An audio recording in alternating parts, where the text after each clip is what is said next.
Welcome back to Lety English Podcast. This is your gentle space on the internet where we pause, reflect, and grow together. Today, we're going to talk about something that might change the way you think about success, about how you work, how you learn, and how you live. It's a concept that has transformed the lives of creators, thinkers, and professionals all over the world. It's called deep work. Deep work, the art of focusing deeply in a world full of noise, in a time when our attention is constantly being stolen by notifications, messages, and endless scrolling.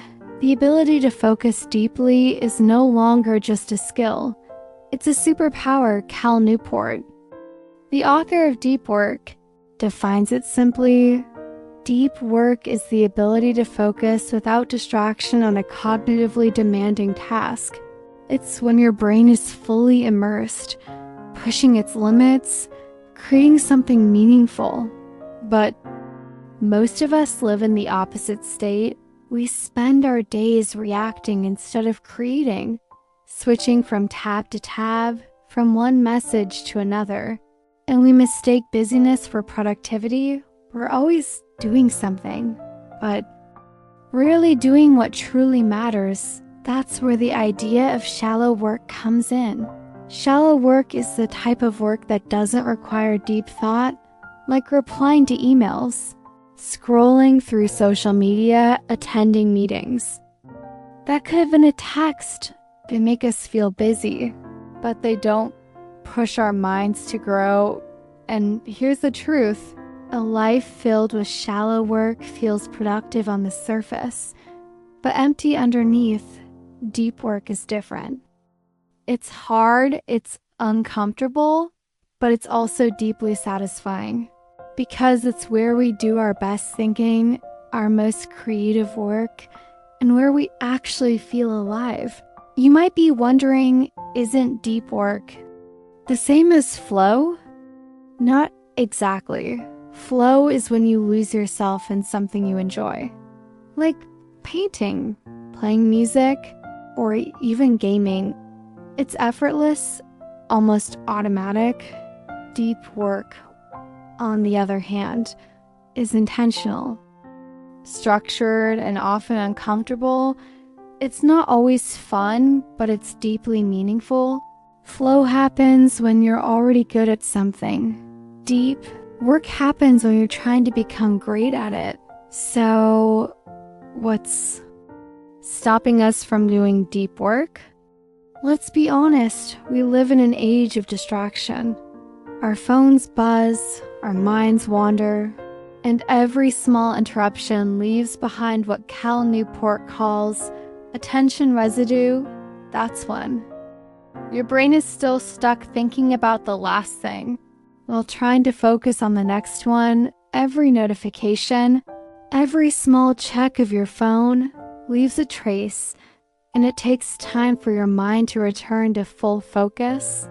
Then there's a culture of being constantly connected.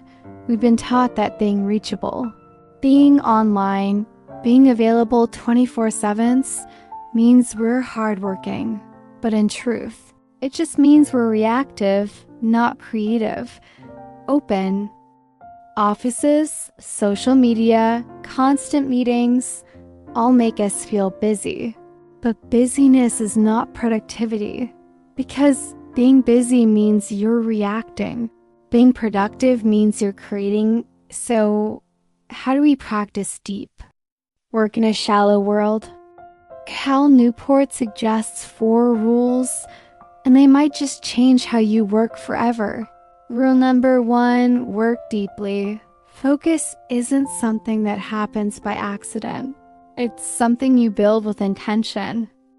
You don't need more willpower, you need better systems. For example, some people create rituals before working deeply, like turning off their phone, lighting a candle, or sitting in the same quiet space every morning. you. Can also try something dramatic, like booking a small cabin for a weekend with no internet, or working in a library for a day, or even renting a quiet hotel room like J.K. Rowling did when she wrote the final Harry Potter book. When you invest effort or money into focus, your mind takes it seriously. Yes. And then treat deep work like a KPI. Yes. A key performance indicator.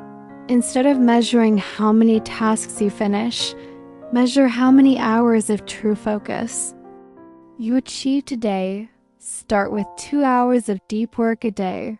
Track it, protect it, and slowly expand, because it's not about how much you do, it's about how deeply you do it.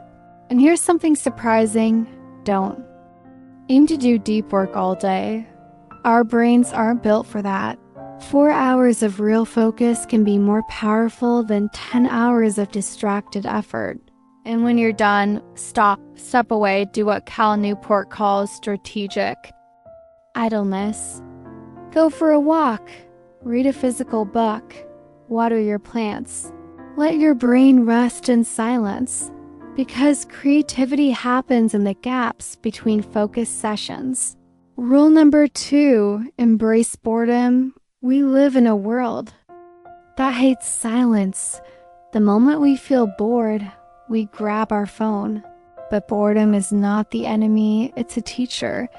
When you allow yourself to sit in boredom, your brain starts to crave deep focus again. Try this experiment. Next time you wait in line or sit in a taxi, don't pick up your phone. Just breathe, notice, let your thoughts drift.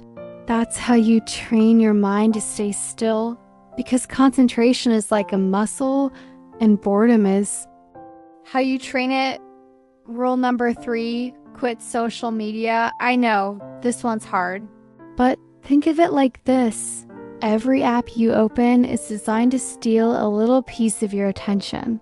Cal Newport calls this the benefit fallacy. We justify using something because it has some benefit, but we forget the hidden cost, the time, energy, and focus it steals from us. Try a 30-day challenge. Quit one social media platform for 30 days. See how it changes your mind, your creativity, your peace. If you don't miss it, delete it permanently. Rule number 4, drain the shallows.